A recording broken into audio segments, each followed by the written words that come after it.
Good morning, children. Welcome to today's class. Today we are going to discuss conversion of state of matter. This we have started in our previous class. So today we are going to continue this.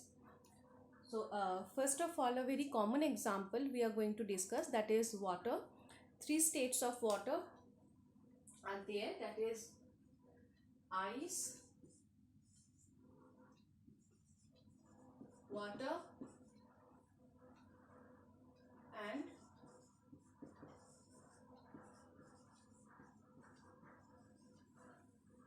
water, and water vapor. These three are the states of water. Okay, so ice is the solid state, we know, water is the liquid state, and water vapor is the gaseous state. Now if we heat ice, if we apply heat, ice will convert to water. Again the water will convert to water vapor by applying heat. Okay, if we boil the water, water will convert to water vapor.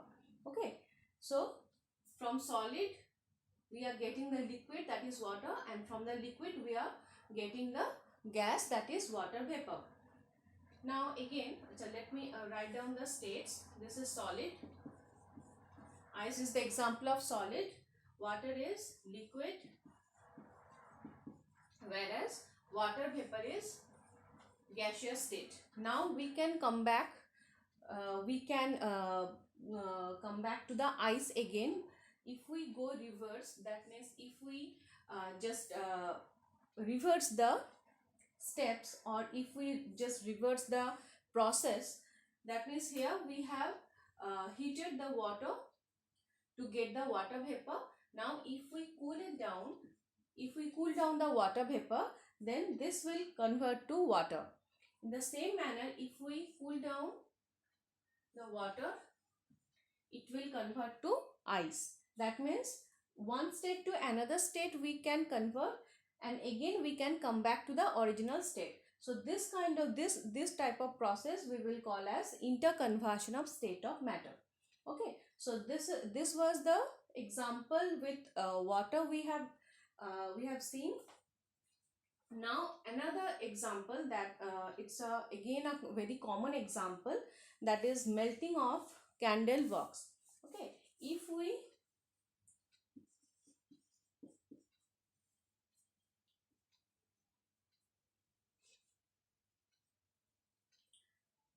the solid wax, the candle, if we burn it, okay, that means if we heat this solid wax, the wax will convert to, it will melt, solid wax melts to form, to produce liquid wax.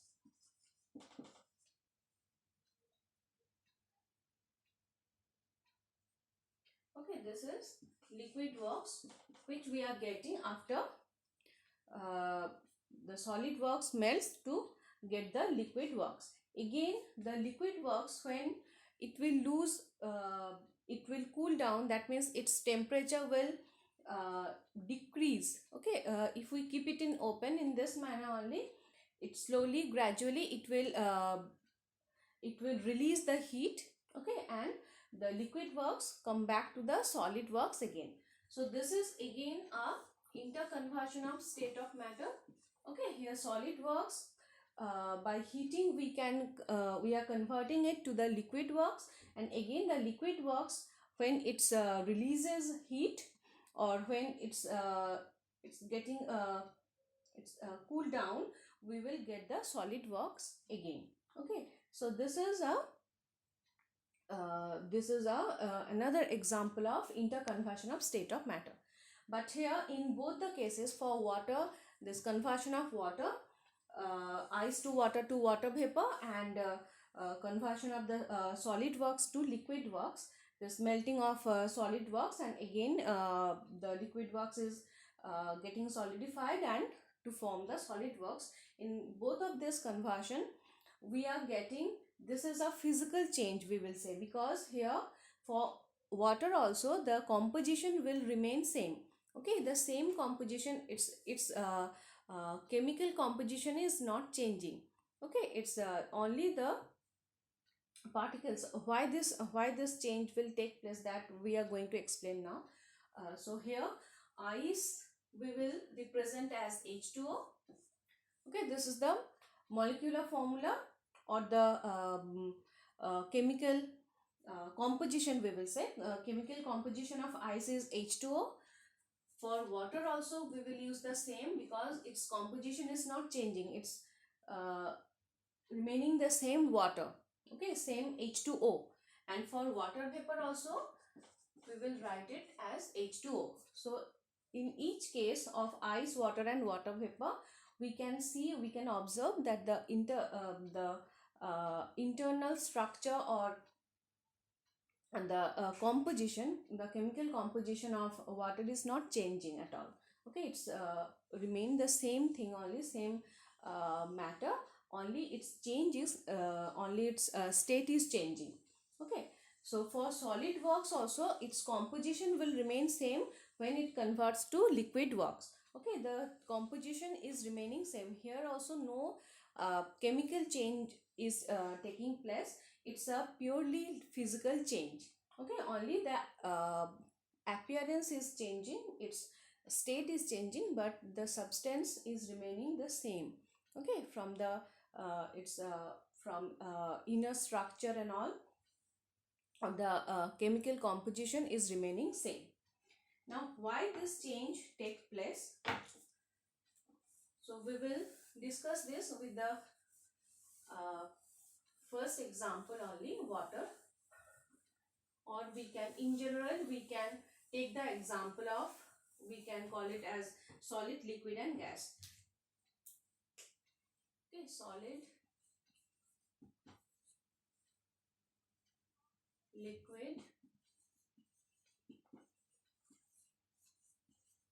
and gas. Okay, so we know the structure of solid, liquid and gas.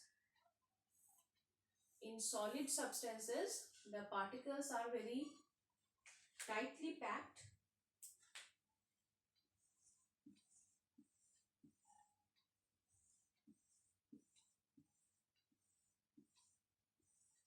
very less intermolecular space is available here in solid, and this is as it's very tightly packed, so solid is having a definite shape.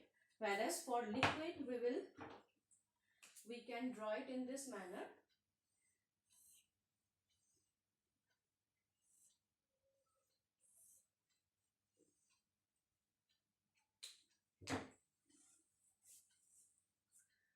In liquid particles they are having some gap between them like this, and in gaseous substances the gaps are even more. Okay, so this is solid, this is liquid and this is gas. Now when we are heating the solid, when we are heating, and again for liquid to gas conversion we have to heat. So when we are heating the solid substance, the particles or the atoms or the molecules, they are absorbing heat, and because of this extra heat which they are absorbing, their vibration, the solid particles, as we know, there are no such random motion in solid, but the particles are continuously vibrating from its own position only. It's remaining at their own position, the particles are remaining at their own position, but from there only they are vibrating. Okay, left vibrating means left and right hand side they will vibrate in this manner. Okay, they are not changing their position, but they are moving. Okay, they are vibrating at its position. Now when we are heating the solid, any solid, when we are heating the particles, each particle will absorb heat. Okay, and their vibration will increase, and if we keep on heating the substance, then the energy which will be the particles are absorbing the energy, and after some time we will observe that the particles their intermolecular force of attraction will become less, because of this when they are absorbing heat their kinetic energy is increasing, and because of this increased kinetic energy their motion will increase, and after some time they will they can overcome the intermolecular force of attraction. That means the attraction will become less. Okay, the attraction becomes less after some time, and the particles will change to, means the intermolecular force of attraction will decrease, and eventually their this gaps between the particles will increase. Okay, intermolecular force of attraction will decrease and intermolecular space will increase. Okay, that means they are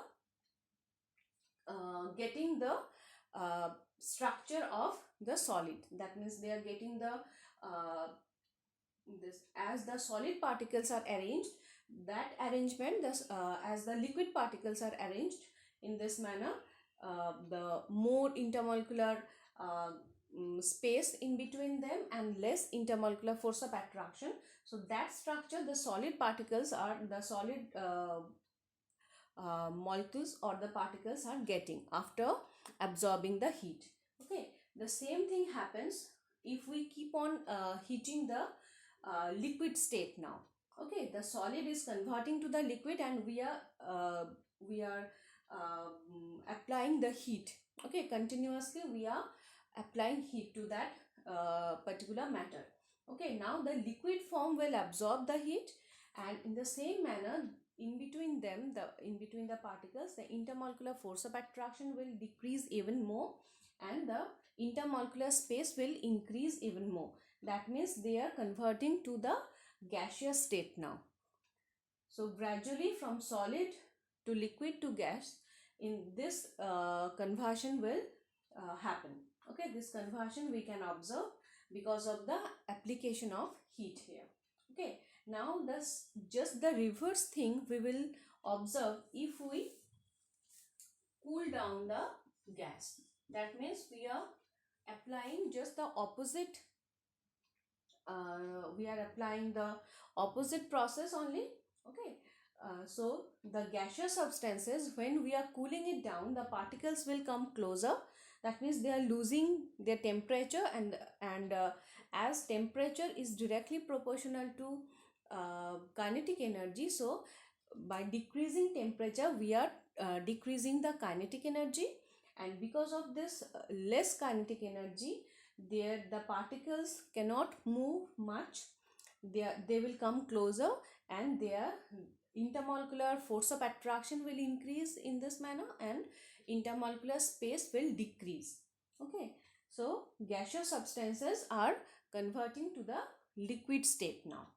So where there are the less gap between the particles and more intermolecular force of attraction.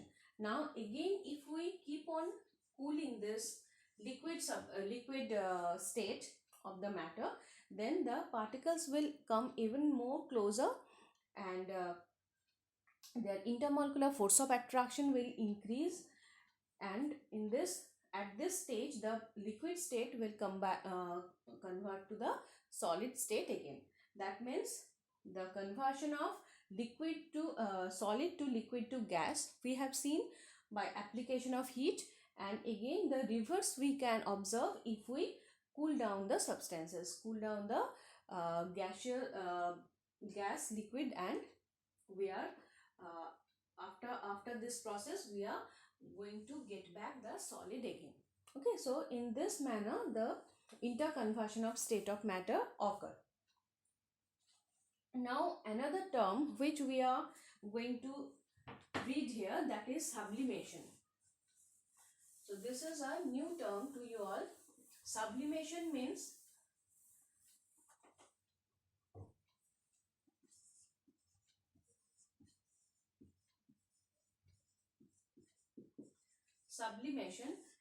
this is a process where a particular matter can change its state from solid state to gaseous state directly without passing through or without going through the liquid state. That means conversion of a particular matter from its solid state to gaseous state without passing through the liquid state. So solid to gas conversion directly. Okay, there will be no liquid state. Now sublimation is observed in few particular or selected matter. We will observe this sublimation. One is very common example of sublimation. This process is called sublimation, and the substances where we can observe this sublimation process, those substances we will call as sublimable substances. Sublimable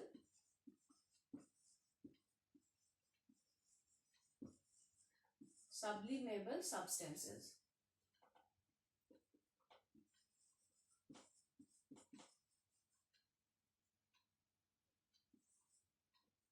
Okay, sublimable substance. Now, what these which substances we will call as sublimable? Ammonium chloride.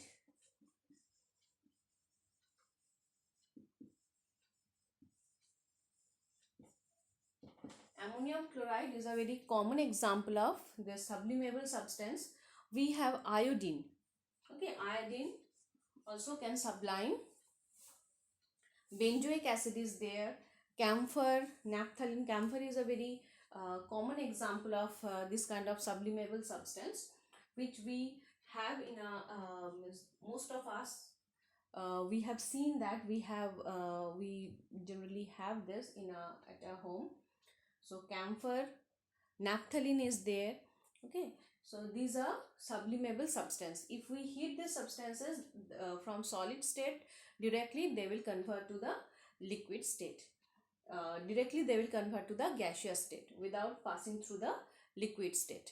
Now you all have seen naphthalene balls, or the this we used to uh, uh, keep those pests out of we use this in cupboard, or in these areas we use. Okay, wardrobes, or in bathrooms also sometimes we use this. So when you might have noticed this, if we keep those naphthalene balls or odonils also, these are available. If we keep this in open, after some time, after a few days, we will see that the size of the naphthalene ball or the odonil that is decreasing. Okay, gradually it's decreasing, and after suppose say after 1 month and all, we cannot see those. They will vanish.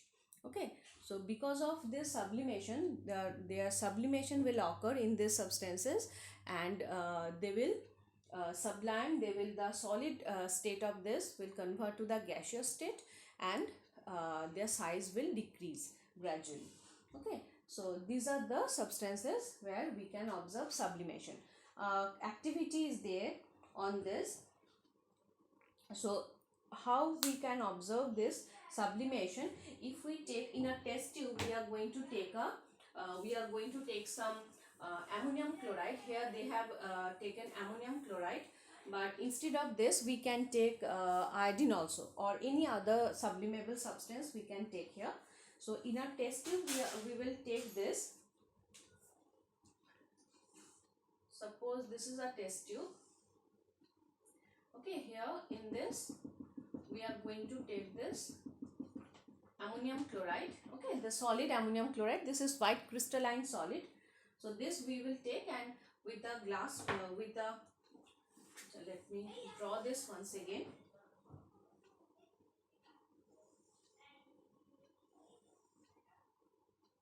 We need to, whenever we heat any test tube, we need to heat it little bit tilted. Okay, generally 45-degree angle. In this manner we have to hold this through a holder. Okay, this is a holder. Through this we are going to hold, and we will heat this. Okay, we can use Bunsen burner or whatever we can use, and here we are going to take this substance. Okay, the sublimable substance we are going to take here. Okay, now if we heat this, what we will observe? After some time, this substance, I would say ammonium chloride, the solid ammonium chloride will their amount will decrease. Okay, and here in this inner wall of the test tube we can observe the layer of a white layer of ammonium chloride. Okay, a white layer or white deposition we can observe in this inner wall of the test tube. Okay, and here at bottom where we have kept the solid first, there was after some time we will observe nothing left in this in the test tube, in this part. Okay, in that bottom, but the sublime the deposition, we will say this is the deposition. After sublimation we will get the deposition when the substance will cool down. Okay, so in this inner wall of the test tube we can observe the deposition of ammonium chloride. Now again, if we heat this part of the test tube, then again it will sublime. Okay, means the gaseous form of this we can observe here. So again, if we cool down this will get deposited in this test tube.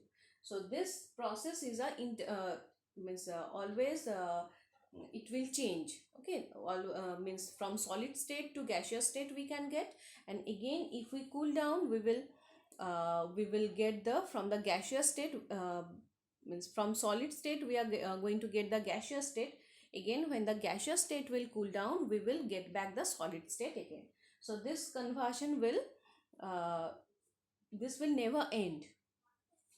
Okay, so in this process we can get the sublimation of ammonium chloride. Now there are certain substances or certain matter are there which will not change their state easily. Okay, so these substances we can call as diamond is a kind of substance which will not change its state easily. Graphite is another one. Okay, on heating diamond, graphite, they will not change their state. We can have gaseous substances as they are already in gaseous state. So if we heat them, then their kinetic energy will increase, their random motion will increase, but their state will not change. Okay, it will remain in gaseous state only. So this can be given as an example of the substances which will not change their state on heating. Okay, next we can have some other another process are there, another process is there by which we can change the state of matter, that is pressure. By applying pressure we can change the state of matter. So this we can observe for gaseous substances like liquid oxygen, liquid hydrogen, these are there. So by changing the pressure we can change the state.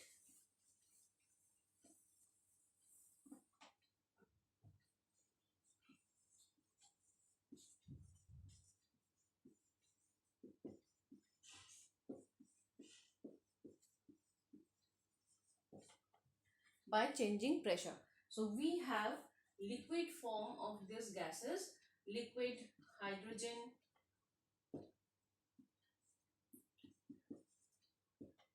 liquid nitrogen, liquid oxygen. We have LPG gas, liquefied petroleum gas, which we use in cooking purpose. This cooking gas, or this is the mainly we have butane here. Okay, this gas under a tremendous pressure we are converting this gas into liquid. Okay, and when the pressure will release, if we again for this gases, liquid gases, if we release the pressure, and again the gases will come back to its gaseous form. Okay, gaseous state. So for this, to convert them into liquid state, this liquid hydrogen, nitrogen or oxygen, we need to decrease the temperature as well. Okay, only by increasing the pressure we cannot do that. So what happens here, air also we can liquefy in this manner. So what happens if we change the pressure and if we lower the temperature? Say this is the, we have seen the gaseous substances. See, these are the structure of the gaseous substances. These are the gases. any gas or air also you take, and the structure of liquid is like this. Okay, the particles are close to each other, means the intermolecular force of attraction is more in liquid than that in gas, and the intermolecular space in between the particles are less. So this is gas and this is liquid. Now if we, by applying pressure, means what, we are compressing the particles. Okay, we are applying pressure from both the side or from all side, and we are uh, we are compelling the particles to come closer. Okay, so as we are doing that, we are decreasing the intermolecular space between them, and we are, by this we are increasing the intermolecular force of attraction. Okay, at the same time we are decreasing the temperature. Okay, as we have seen, only by increasing pressure we cannot get the liquid form of the gases, so we need to decrease the temperature also. So by decreasing temperature, what we are doing, we are actually decreasing the kinetic energy, so that easily the particles can come closer. Okay, so we are decreasing kinetic energy and we are compressing them, we are trying to compress them, so the particles will come closer and we are going to get the liquid state of the gas. Okay, so this is there.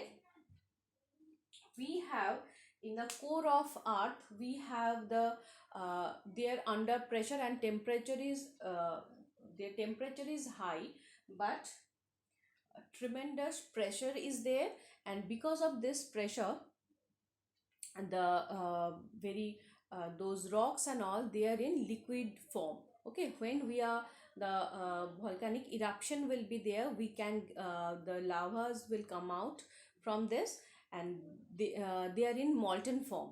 Okay, the lavas, these are in molten form, and when they are coming to the earth crust, they gradually they are losing their temperature, their temperature is getting decreased, they are releasing the heat. Okay, and the liquid form of those lava, they will convert to the solid form. Okay, and in this manner we will going to get the rocks and all. So this is another example of this kind of by applying pressure, the changing of temperature and all. Okay, so this is there. Next, intra-conversion of state of matter, there are few terms related to this we are going to do in our next class. Okay, so today up to this, take care, and this part, whatever we have done today, just go through this properly and prepare the lesson. Okay, thank you, take care.